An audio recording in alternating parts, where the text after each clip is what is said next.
Selamat sore. Kami dari kelompok 5 ingin mempresentasikan hasil proyek besar kami dengan judul pemurnian air limbah batik dengan menggunakan proses asidifikasi magnesium oksida, karbon aktif, tawas, dan zeoloid. Kami ada 5 orang, diantaranya Rizky Alivia Nur Asyifa, NIM 105111816, Virginia Angela Hadlar, NIM 105118021, Sri Wahyuni Siregar dengan saya sendiri, NIM 105118024, Stanislaus Excel, NIM 105118029, dan Salsa Safitri Putri Eli, NIM 105118032.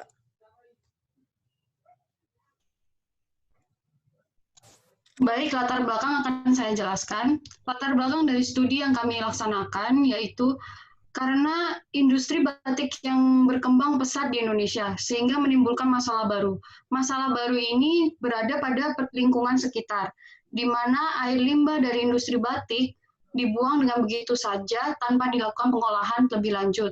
Hal tersebut dikarenakan ada beberapa daerah di Indonesia yang tidak memiliki IPAL atau instalasi pengolahan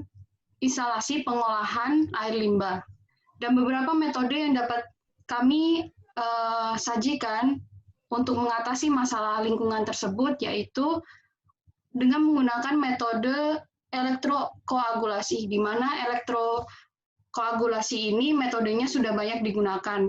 Sayangnya, membutuhkan daya yang sangat tinggi serta adanya timbunan setelah menggunakan metode tersebut. Kemudian metode absorpsi dengan karbon aktif.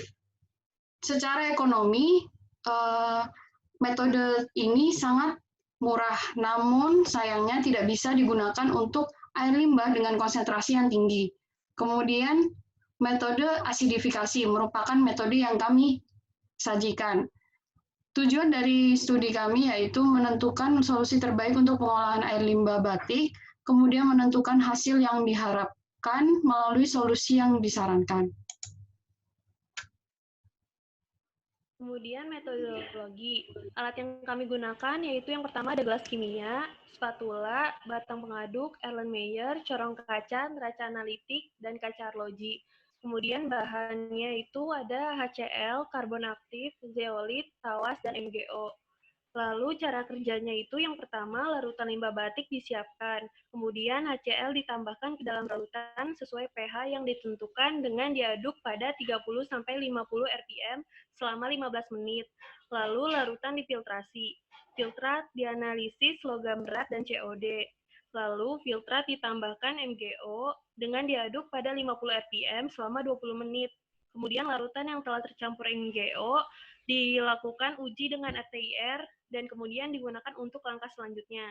Lalu alat dirangkai seperti gambar desain alat penyaringan atau dengan 5 tingkat penyaringan, yaitu yang pertama, tingkat pertama terdapat kertas saring dengan zeolit, tingkat kedua terdapat kertas saring dengan tawas, tingkat ketiga terdapat kertas saring dengan karbon aktif, kemudian tingkat keempat terdapat kertas saring dengan zeolit, kemudian tingkat kelima terdapat kertas saring. Lalu larutan yang telah tercampur MgO difiltrasi dengan menggunakan rangkaian alat penyaringan. Lalu filtrat kemudian diuji keasamannya menggunakan pH meter. Dan terakhir, data pengamatan dan hasil analisa dicatat.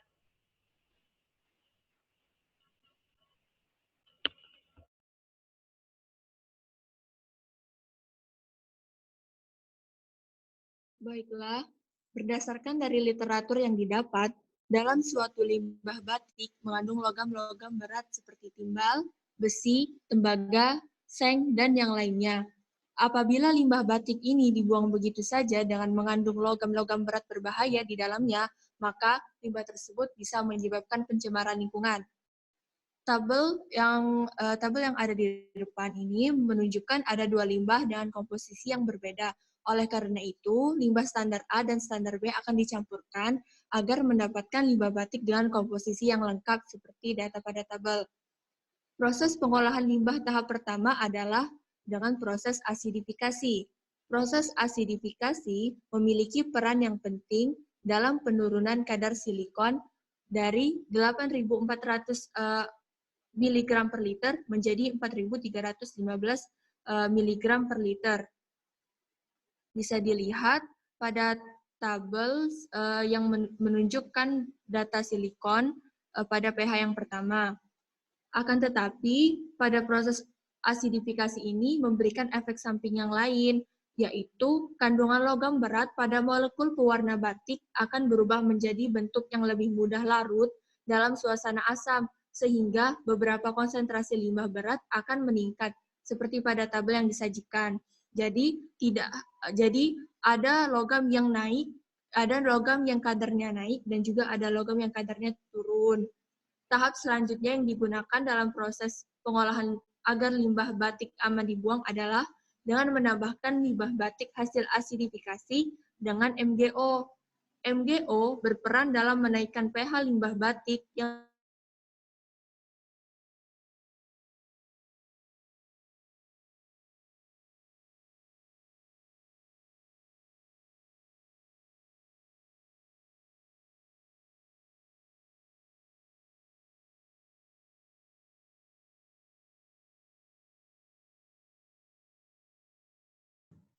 Silahkan disambung. Siapa yang bicara? Oke, silahkan dilanjutkan.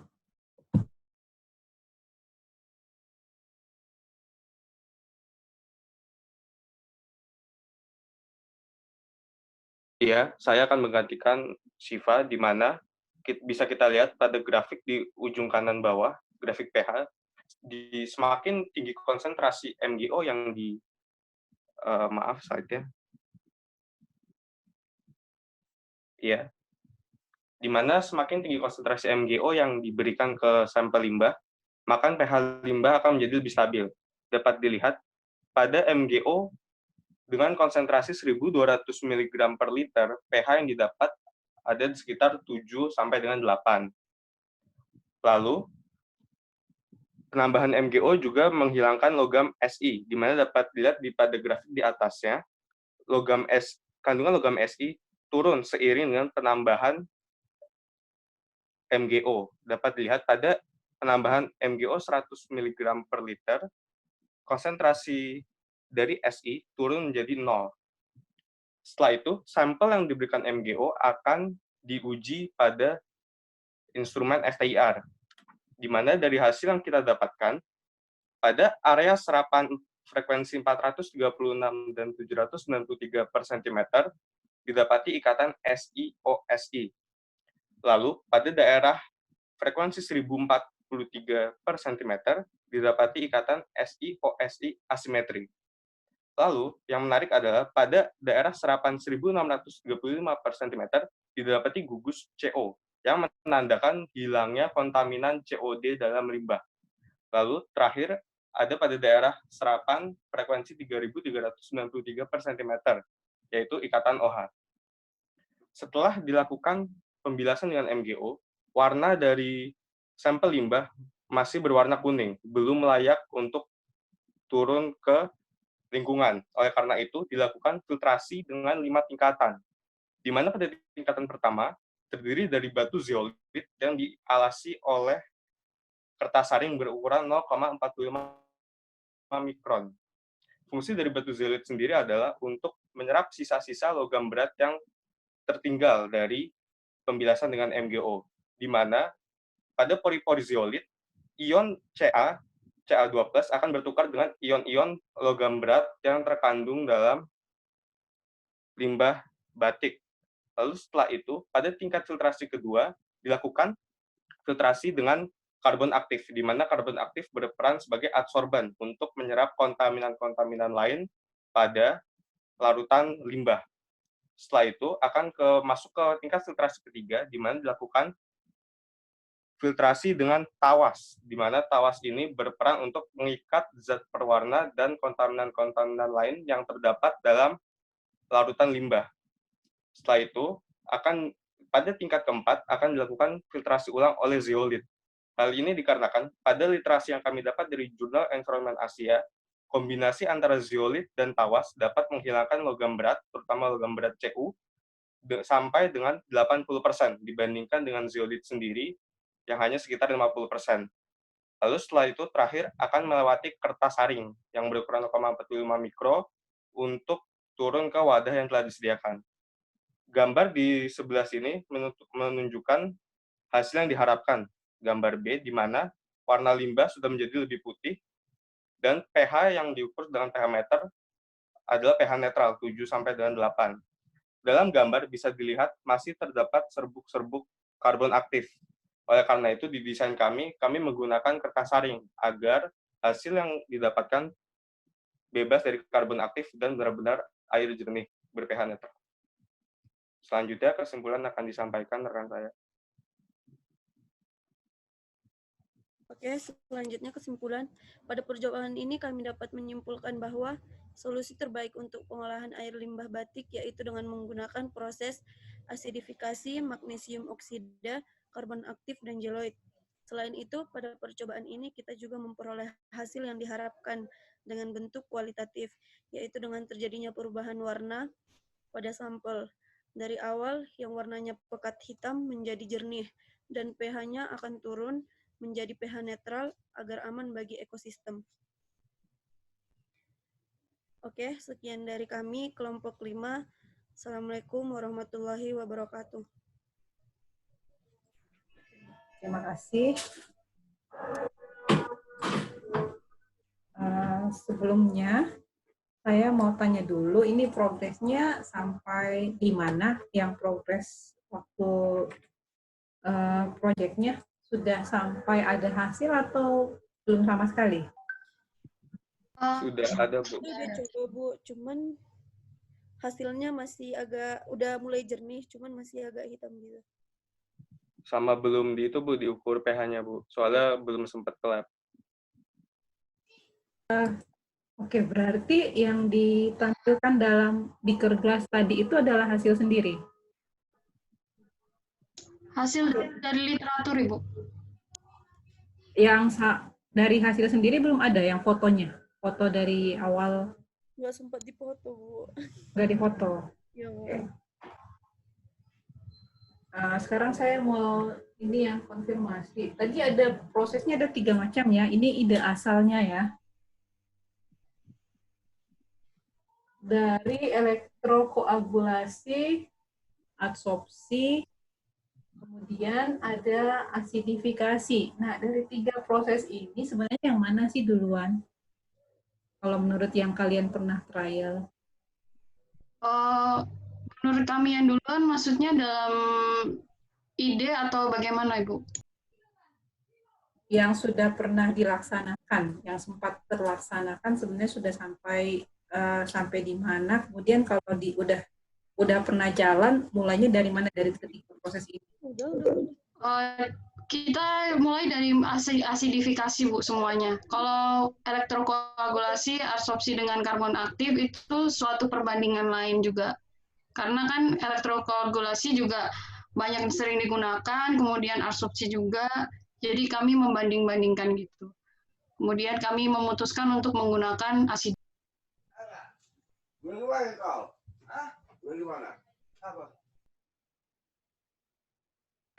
Sorry ya, saya mute ya, supaya nanti rekamannya bagus, soalnya masuk di YouTube.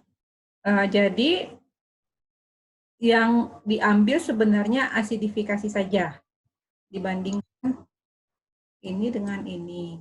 Kemudian yang diambil sebenarnya ini ide pertama ya, tanpa melihat paper. Cuma asidifikasi saja. Atau Ya, Bu.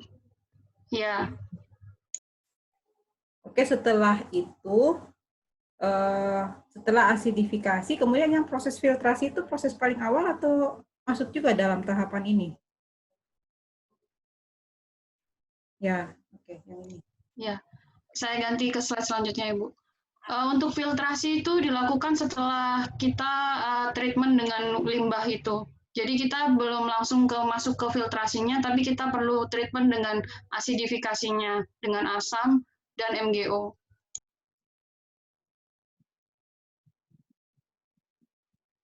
Jadi filtrasi dikerjakan setelah asidifikasi dulu. Ya, Bu.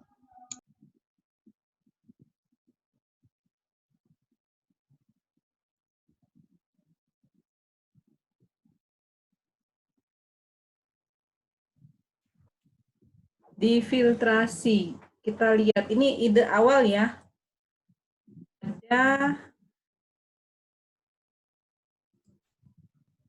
Ada apa? Ada kapas, ada batu, ada apa lagi? Karbon aktif, Oh, terus kapas yang diganti sama kertas saring, terus tawas Bu, sama zeolit lagi. oke, saya mau tanya nih susunannya. Sebenarnya susunannya ini bagaimana? Memang seperti ini atau gimana? Iya Bu, emang pengennya seperti ini. Jadi pertama dia lewat batu zeolit dulu Bu, buat ngambil logam beratnya. Terus baru lewat karbon buat absorpsi kontaminan lain. Terus baru ke tawas Bu, buat biar warnanya jadi lebih jernih, biar warnanya nggak kuning lagi. Terus dikasih zeolit lagi Bu, soalnya dari paper yang kami baca, kombinasi zeolit sama tawas itu jauh lebih efektif daripada zeolit aja atau tawas aja. Baru setelah itu disaring lagi pakai kertas saring berukuran mikron, baru turun Bu. Oke, untuk zeolit sendiri udah pernah lihat bahannya seperti apa? Udah Bu, waktu itu batu Bu. Udah pernah coba Bu.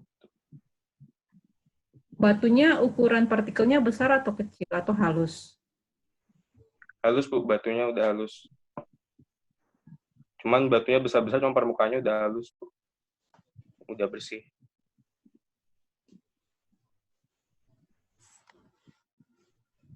Dibandingkan dengan ada tawas, kapas, batu. Oke, kalau ditaruh zeolit di tengah-tengah, kira-kira masih lihat zeolitnya di mana sih? Di awal sama di akhir Bu. Di sini. Maksudnya di sini, dengan sini. Jadi di tingkat jadi kapas tuh sebenarnya dia ada kapas atau kertas saring tuh ada di tiap tingkat Bu. Jadi dialasin gitu. Jadi batu zeolit dialasi kertas saring, karbon dialasi kertas saring. Nah untuk susun aja batu zeolit itu di paling atas sama paling bawah sebelum kertas saring terakhir. Oke, pertanyaannya, kalau ada tidak kemungkinan kalau zeolitnya bisa turun? Zeolit yang paling atas ya, katanya tadi zeolit ada di atas, ada juga di bawah nih. Ada nggak kemungkinan?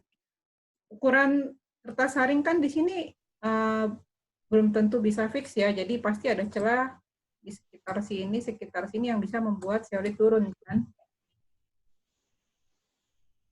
Nah itu kira-kira bagaimana tuh? Ujung-ujung nanti jangan-jangan zeolitnya masih ke bawah semua. Jadi zeolit bisa aja karena kan ukurannya kayak gini, kemudian nanti airnya masuk, turun, akhirnya zeolit pada ngendap di sini. Kalau batu dengan itu kan tidak ada. Jadi sebenarnya ini ada urutannya sih, tapi biar kalian coba cari sendiri. Kira-kira dari segi bentuknya saja, untuk susunan sistem yang seperti ini, susunan yang paling atas itu yang paling bagaimana? Coba, ada yang mau jawab? Kalau dari percobaan kita ya Bu, kita kan udah lakuin ya.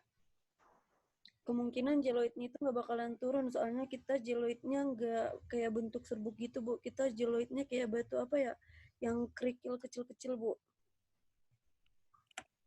Jadi dia memang gimana ya, nggak kecil banget Bu, apanya ukurannya.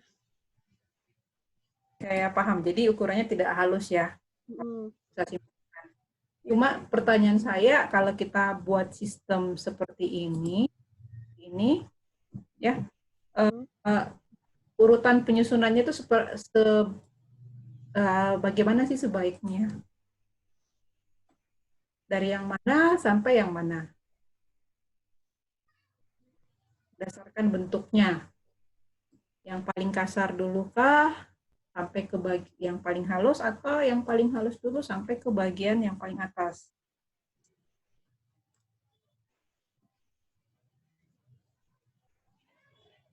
Yang paling atas itu ditempatkan yang paling kecil ukurannya atau yang paling besar? Kemudian yang paling bawah itu yang paling besar atau yang paling kecil ukurannya. Kalau logikanya harusnya apa? Nanti kalian bisa pikir-pikir lah, karena ini sudah aturan yang biasa ya. Kemudian pertanyaannya berikutnya, dulu idenya atau pernah trialnya itu pakai pewarna apa kalau boleh tahu? Mohon maaf Ibu, tolong diulangi lagi pertanyaan sebelumnya karena patah-patah. Untuk pewarnanya yang sudah pernah di trial, pewarnanya jenisnya apa?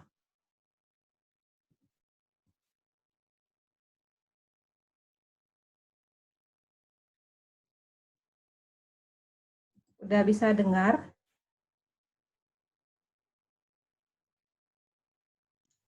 Sudah Bu. Untuk pewarnanya kemarin kita menggunakan pewarna batik. Kita beli langsung di pebatik itu Bu. Ada informasi apa? Tanya sama penjualnya nggak? Jenis senyawanya atau jenis apa pewarnanya? Nggak ada. Mohon maaf Ibu, tapi kemarin belinya tidak ada informasi apa-apa. Jadi langsung seperti dibungkus plastik saja gitu.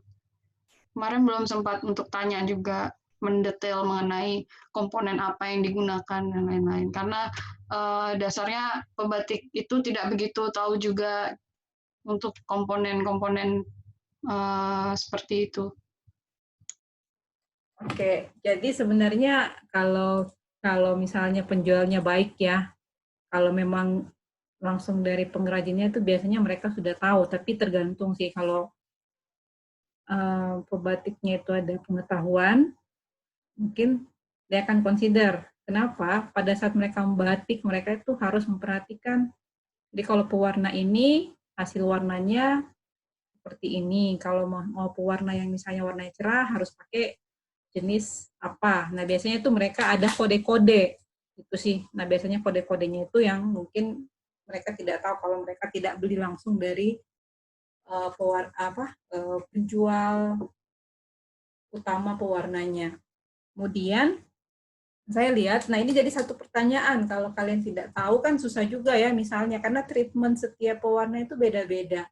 Walaupun mungkin dibilangnya itu pewarna batik, karena ada yang jenisnya dari turunan naphthol, ada yang jenisnya turunan dari remasol, ada yang jenis turunannya yang mungkin kalian tadi lihat di paper, ada yang pakai logam berat malah. Itu karena ada dua konsep, ada yang pewarna yang dominasi oleh organik, ada juga sampai anorganik.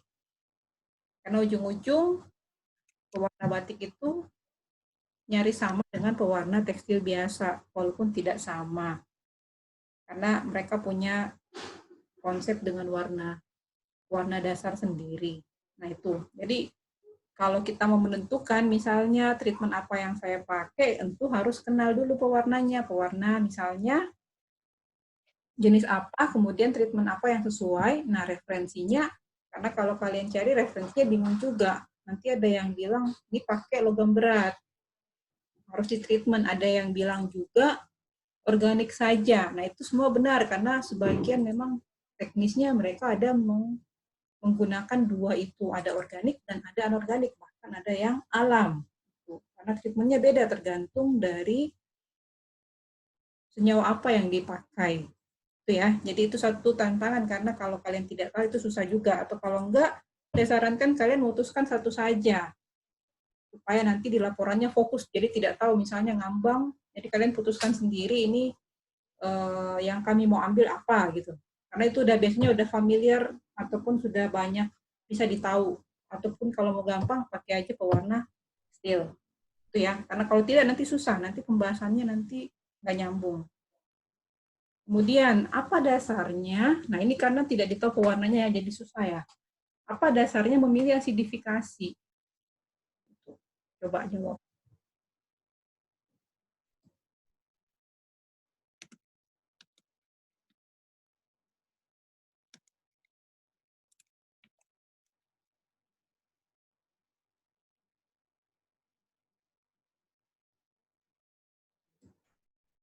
Oke, tadi kedengaran pertanyaannya apa dasar memilih asidifikasi? Kenapa memilih asidifikasi?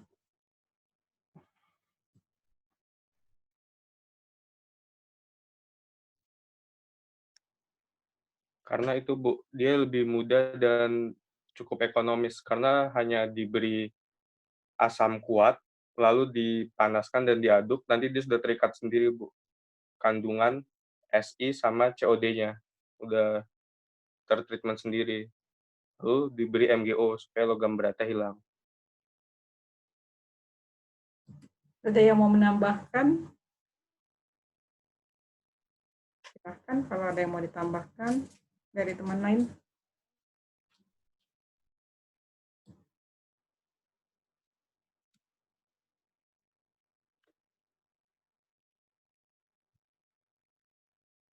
Oke, kalau tidak ada ya, saya sedikit meluruskan apa tadi yang disebutkan oleh Excel. Tadi kalau saya tidak salah dengar, Excel menyebutkan kontaminan COD. Nah, kalian baca nggak apa tentang misalnya pengolahan air, indikator atau variabel atau parameternya apa saja? Jadi saya luruskan, COD itu bukan kontaminan, tapi COD itu adalah nilai kebutuhan oksigen secara kimiawi, singkatan dari chemical oxygen demand. Oke, karena di dalam limbah itu merupakan salah satu parameter kimia. Ada dua sebenarnya oksigen demand, ada yang oksigen demand yang dibutuhkan secara kimia dan ada oksigen demand yang dibutuhkan secara biologis. Nah, nilai ini merupakan indikator bahwa proses kimia berlangsung. Oke, jadi bukan kontaminan. Jadi nilainya itu kita akan merujuk atau merefer. Misalnya kalau COD-nya sekian, ada baku mutu namanya, baku mutu untuk limbah, khususnya limbah tekstil. Nah, COD ini menjadi, COD dan BOD ini adalah dua parameter yang digunakan untuk menentukan apakah prosesnya ini harus, proses pengolahannya, proses pengolahan limbah ini harus melalui proses kimia atau proses biologis. Jadi ada nilai-nilai tertentu yang bisa kita gunakan sebagai referensi untuk melangkah apakah kita menggunakan proses kimia atau biologis. Kenapa?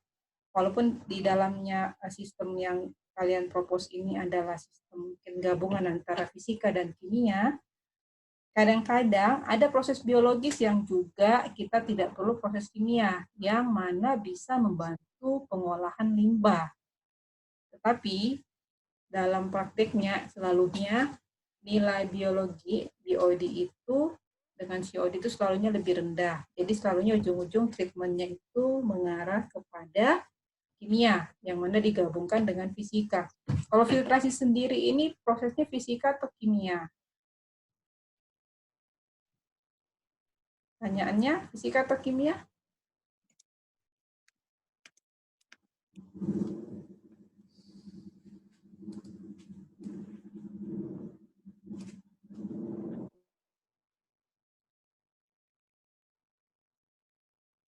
Proses apa yang berlangsung di dalam proses filtrasi, fisika atau kimia? Fisika, Bu. Hah? Kimia? Fisika, Bu. Ya, jadi proses fisika karena hanya melewatkan air, tidak ada kontak. Ada kontak, tapi hanya sebentar saja. Ada ikatan nggak terjadi di sini? Misalnya air limbahnya masuk, kemudian kena batu, kemudian kena pasir, atau kena kapas. Ada proses ikatan di situ nggak yang terbentuk? Ada atau tidak?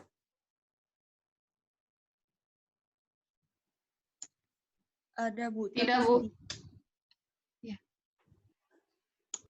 Yang kompak. Ada atau tidak ada?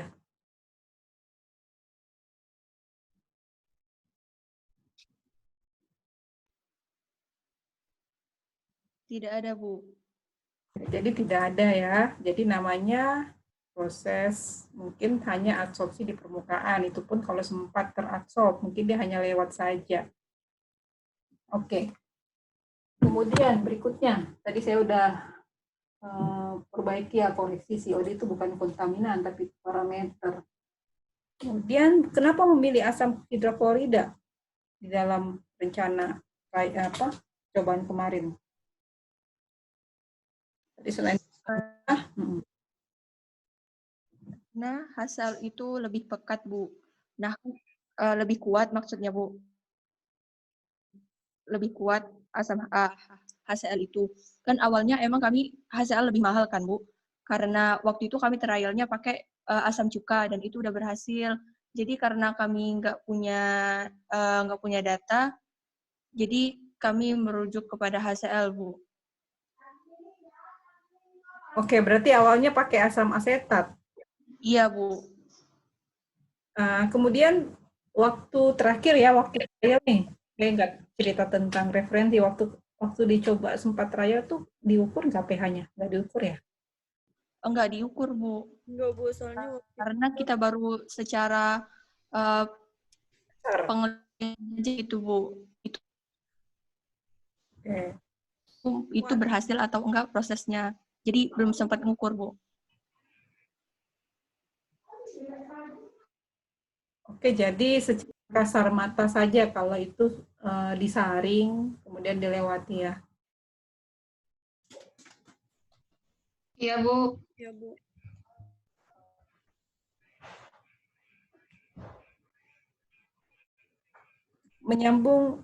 Menyambung cerita HCl. Kalau misalnya kalian tadi karena pewarnanya pun nggak jelas ya, warna apa yang dipakai dalamnya itu isinya apa. Misalnya nih yang setelah ini kan ada referensi, coba tolong pergi ke slide referensi itu, yang ada kandungan logam-logamnya itu. Next slide kayaknya deh, yang ada hasil. Nah, yang ini. Oke, sekarang ini tidak ada hubungannya, mungkin agak jauh, tapi saya mau tanya. Kalau HCl ya, kalau ternyata pewarnanya itu yang digunakan itu mengandung logam berat, kira-kira di antara logam-logam berat ini ada yang bentuk endapan nggak?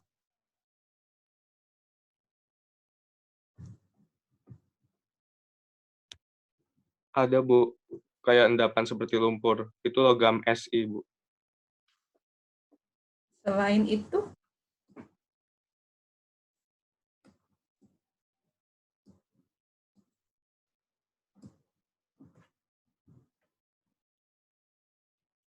ada yang masih ingat nggak?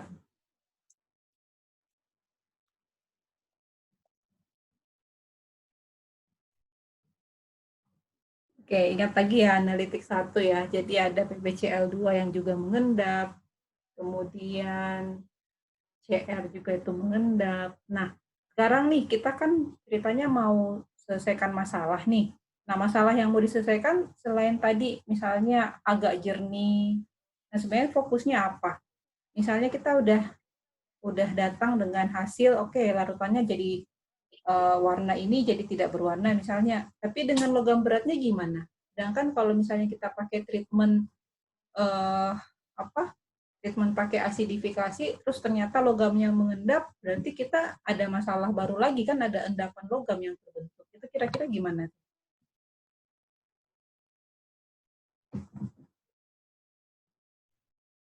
Untuk itu makanya kita menambahkan MgO, Bu, sebagai penghilang logam-logam berat yang lainnya.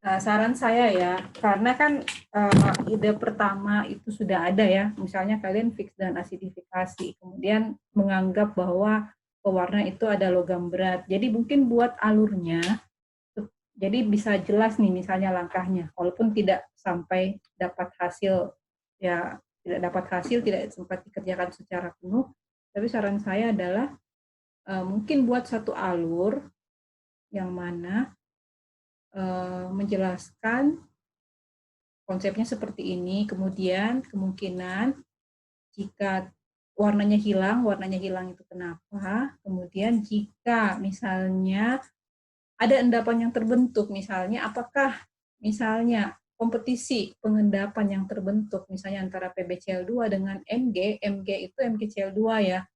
Nah, di sini balik-balik lagi ke konsentrasi. Kalau KSP-nya lebih besar siapa, berarti siapa duluan mengendap. Dan kemudian tentu saja disusul oleh Mg.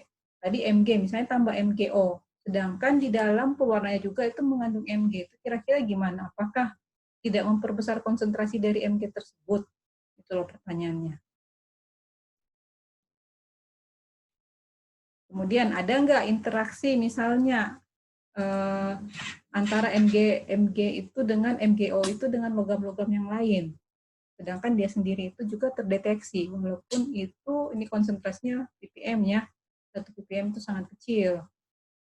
Cuma jangan sampai ini juga membuat kekeruhan. Cek dulu, Mg itu larut tidak di dalam air, misalnya MgO itu larut tidak dalam air, mudah larut atau tidak larut dalam air. Nah, tentu saja ini pH akan bermain juga, pH akan berubah kan pada saat treatment itu, apalagi dengan HCl. Nah, jangan sampai pH-pH rendah ini mengendapkan kembali Mg itu sendiri, misalnya ya.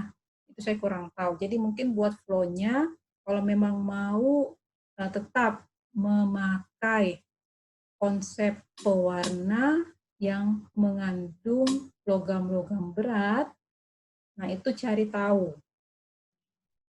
Oke, kalau saya treatment pakai asam, nah kira-kira asamnya itu jangan sampai tidak membuat jangan sampai membuat endapan pada ujungnya. Kan kalau kita treatment ada endapan lagi, kita tambah Mg, Mg-nya jangan sampai larut lagi atau mengendap lagi kan. Nah, masalah tidak selesai. Nah, memang secara umumnya kalau pakai metode pengendapan, misalnya pakai karbon, pakai metode adsorpsi, ataupun pakai koagulasi itu ujung-ujung itu pun pasti akan dapat masalah karena ada endapan yang terbentuk. Endapan ini jadi masalah baru. Kita solve limbah batiknya sendiri, tetapi kita meng-create masalah baru lagi itu karena membentuk endapan. Gitu loh. Itu saran saya ya. Jadi kalian buat flow-nya supaya jelas, tetapkan pewarnanya mengandung apa. Jadi harus jelas pewarnanya. Jangan sampai, ya oke lah kalau itu sudah terlanjur beli dan sudah dicoba itu nggak apa-apa, tapi diusahakan pada saat laporan itu hanya fokus pada satu pewarna aja. Oke, supaya nanti pembahasannya bisa mencari referensi yang betul-betul sesuai dengan kemarin targetnya kalian. Ya. Kemudian data, ini ada lagi nggak hasil tadi, ada nggak misalnya selain data ICP? Nah ini ada COD tadi yang dibilang sama Excel. Nah ini COD adalah itu tadi chemical oxygen demand, jadi bukan kontaminan. Itu adalah nilai kebutuhan oksigen. Nah kalau ada data lagi yang lain, khususnya tentang pewarna itu silahkan ditambahkan, dilengkapi sesuai dengan ide pertama kalian. Ada yang mau ditanya? Kalau saya kayaknya sudah deh itu. Kemudian tadi kalau asidifikasi tolong tunjukkan reaksi-reaksinya. Misalnya reaksinya asidifikasi dengan pewarnanya seperti apa. Ya. Baik, Bu. Baik, Bu. Ada yang mau ditanya? Tempat ada teman lain lagi yang menunggu, ada yang mau ditanyakan? Silahkan.